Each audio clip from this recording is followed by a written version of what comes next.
Negro was brought here in chains, treated in very inhuman fashion, and this led to the thingification of the Negro. So he was not looked upon as a person. He was not looked upon as a human being with the same status and worth as other human beings.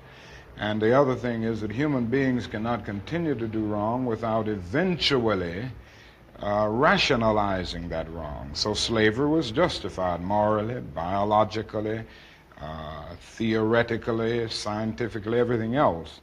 And it seems to me that white America must see that no other ethnic group has been a slave on American soil. That is one thing that other immigrant groups haven't had to face.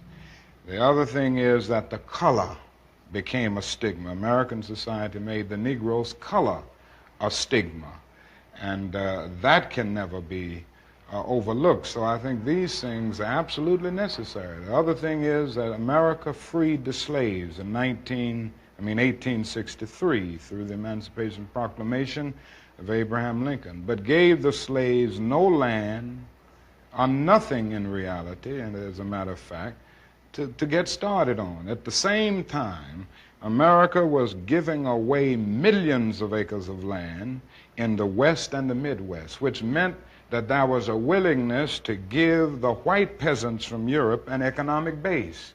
And yet it refused to give its black peasants from Africa, who came here involuntarily in chains and had worked free for 244 years, any kind of economic base. And so emancipation for the Negro was really freedom to hunger. It was freedom to the winds and rains of heaven. It was freedom without food to eat or land to cultivate, and therefore it was freedom and famine at the same time.